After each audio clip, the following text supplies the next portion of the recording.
Hello everybody, we are back to applying the mask onto my model's skin. This is a continuation of my live I did on YouTube yesterday, and I'm posting this up to show you this beautiful pearl silk mask I'm going to be applying, and just how it brightens up the skin, how beautiful it is, how it can really sort of help just brighten and help when somebody has a little bit of melasma. I really love the pearl silk masks for brightening, for just evening out skin tone, and just it's so beautiful for sensitive skin. So we have a clean skin here. I'm going to add a little bit of healing gel, and this is the Rejuvi healing gel.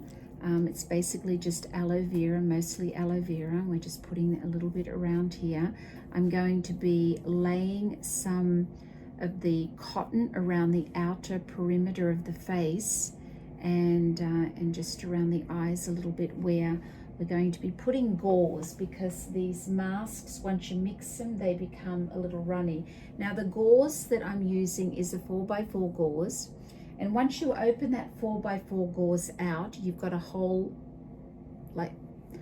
piece like this. And I love these because they're stretchy, so I love to stretch them. This one here, I'm going to tear down the center. Of course, I'm doing this very close to my model's face, just to show you what I'm doing. But I want this here to stay attached here, just to protect that hairline, and we're putting that around the sides there. The next thing I'm going to do is I'm grabbing another piece of this gauze, and I'm just going to be tearing it again in half, stretching it out as I'm doing over here, tearing it in half, and I'm just going to lay this around the sides of the face. I want to make sure the ears are covered, because I don't want mask running into the ear area. The other area we want to protect is the eyes.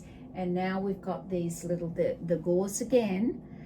This one here I'm leaving folded. These are the smaller pieces, and I'm stretching these out to be my eye pad, and I'm just going to lay that around the eye area, just to protect when I go to put the mask on, because it's quite runny. I don't like the mask to go over the eyes, so we're just going to put that on there. I'm going to actually add a little bit more healing gel, and I'm going to put that around, and this is just going to help the pad to stay around this area here. I'm just putting a little bit of healing gel, and there we go. That's going to help the pads to stay on there around the eyes. Now the skin is ready, and we're going to apply and mix the mask. So first I'm going to use my little scooper.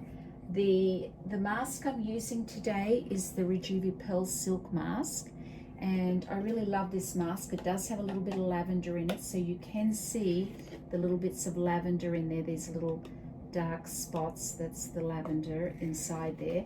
And what I'm going to do, I'm going to use 2 full scoops of the mask, and I'm going to use it in a rubber bowl.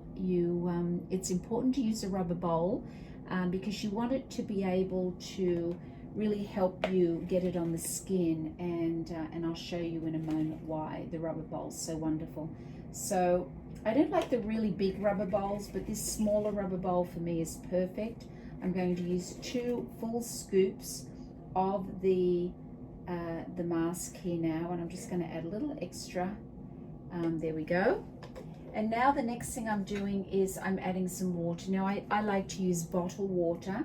I've got my mask powder in there all ready to go. I've got my spatula, and I like to use disposable, the tongue depressors.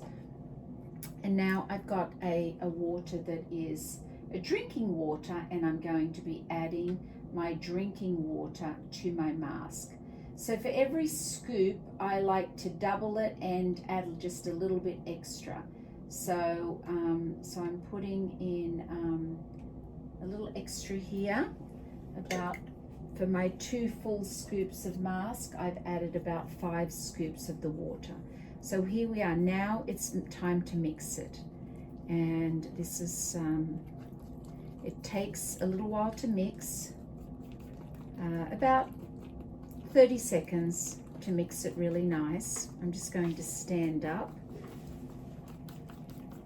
I'm mixing it close to my model's face, which again, I don't like to do, but I'm doing this just because I'm filming and I want you to see what I'm doing.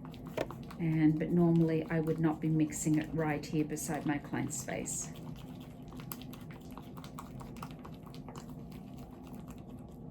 Okay, we've got the texture that we want, so it didn't take that long to mix it. Now what I'm going to do, I'm going to start pouring it on the face here right now. And this is what you do and how you maneuver it onto the face. You just pour it on.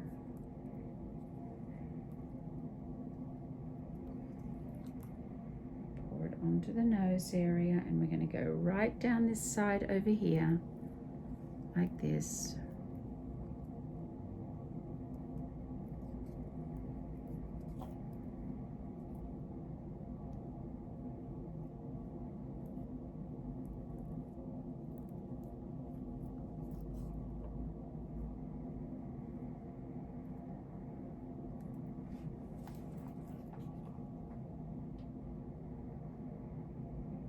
Now, as you can see, I'm not pouring it directly on the eye, but I do want to make sure that we get it on the lip and that we do cover the nose area well, right to the tip. And you don't want the edges to be thin. You want to make the edges of the mask thick so that when you go to take it off, it comes off in one big sweep.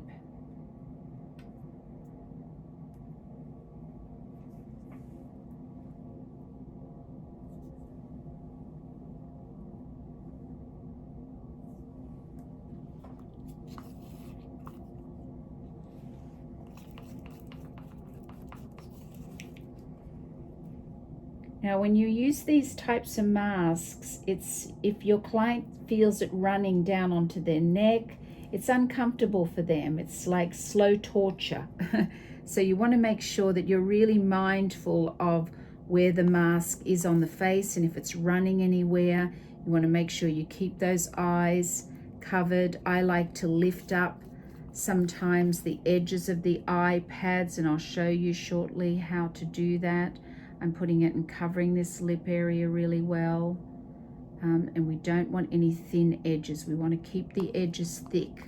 So around the sides of the nose where you want to keep those edges thick. So now I'm going to lift up the pad here on the side of the eyes here. We've got some extra here on the, I want to lift up, and then sometimes you can just place it up a little bit closer up onto the skin, up under the eyes, and you get those areas there where there's going to be crow's feet that happen as we age a little bit. We get those expression lines up around the eyes. So you can pull that up underneath your pad there and then lay that back down very smooth. So once we've got it on the face, I like to I use my pieces. I fold this over this way here onto the face. I fold this one here over here on the sides here. This one here, you want to make sure it's not dripping down the neck, and then you've got it on like this on the face.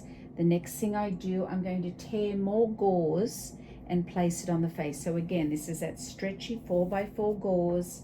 I love this. It's quite a dense gauze, and it's also a nice thing that you can use for extractions. It's a really nice gauze.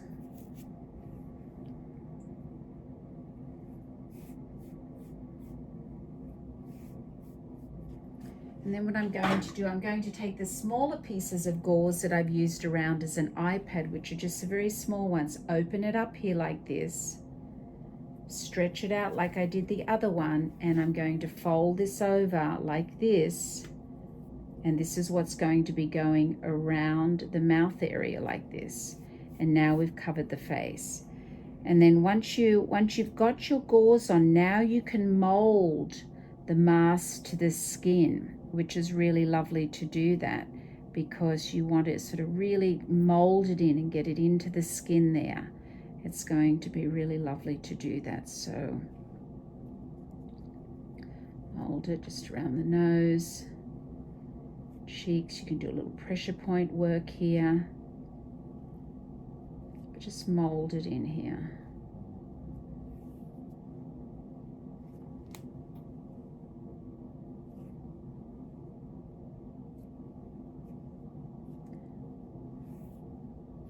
Okay, and now we're going to leave this mask on for another 10 minutes, and I'm going to do a foot massage while this is on. We'll be back shortly to show you how to peel it off. Okay, we are back. I'm going to get ready to take off this beautiful pearl silk mask. It's been on the face for almost 10 minutes here now. It takes a couple of minutes to get it on and to prepare it, and you want to make sure that, you know, if you have a little longer and maybe you're doing the feet and the arms and you're doing a nice massage, you can certainly leave it on longer. This has been on about 10 minutes now altogether. So as I said, we put the gauze over top of it, which allows me to mold it into the skin. I can feel it's perfectly ready to come off. And now we're going to get ready just to peel off the mask.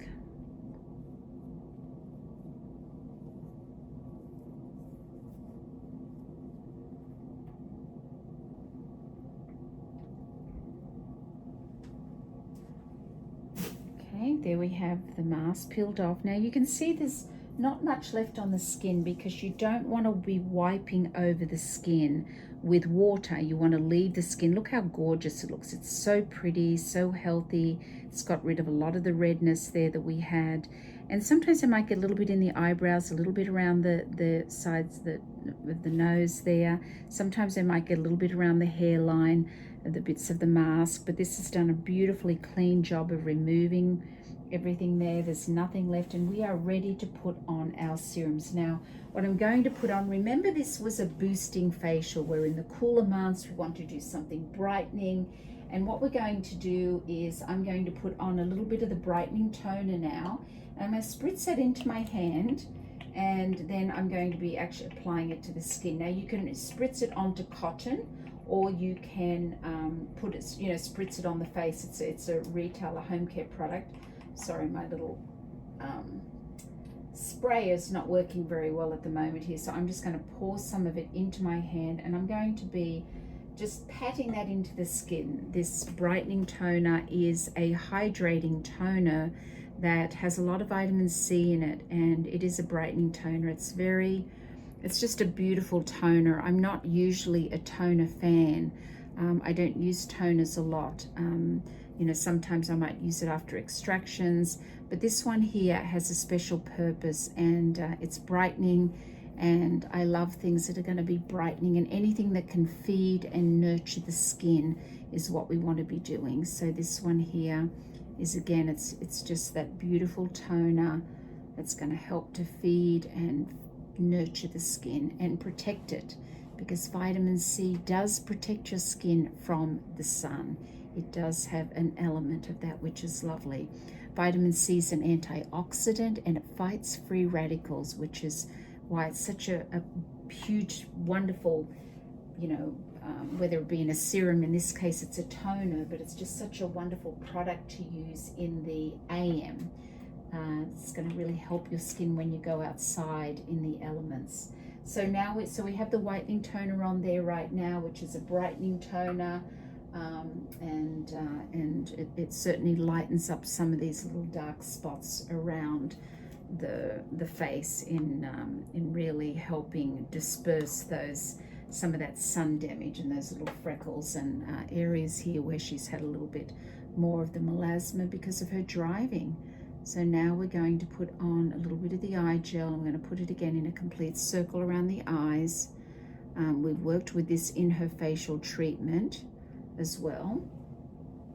You always want to make sure that you are putting your eye product in a complete circle around your eyes.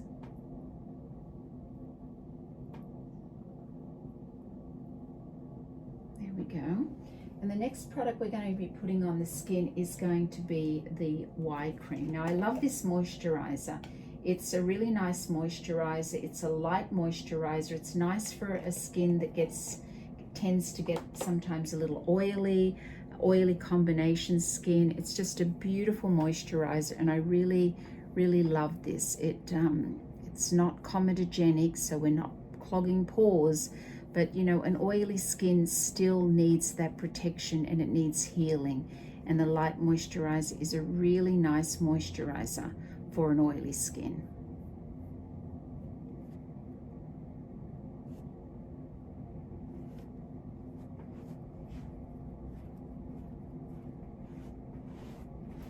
The last product we're going to be putting on here is going to be the sunblock.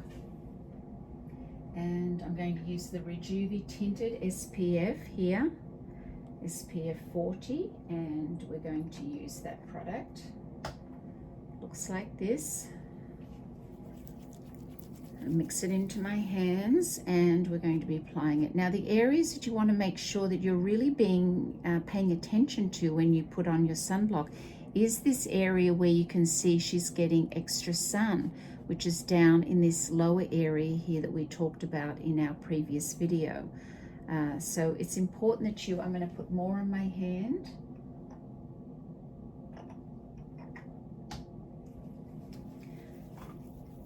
You want to make sure that we do get enough of this onto the skin and it's covering the areas that the sun is going to be hitting.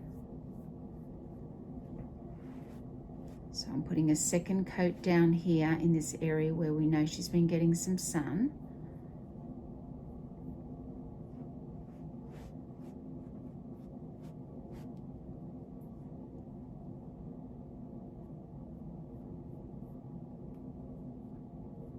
This one's slightly tinted. It doesn't work for all skin types, but it does for certain colorings. Sadly, not everybody, but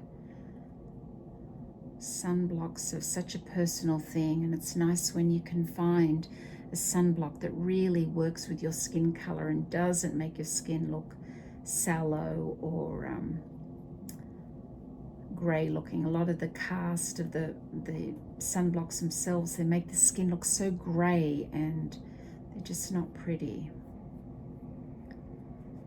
Okay, now because I have a little bit in around the eyebrows there, as I was a little heavy going on with my sunscreen around, I'm just going to grab a Q-tip and just kind of get that out of the eyebrow a little bit.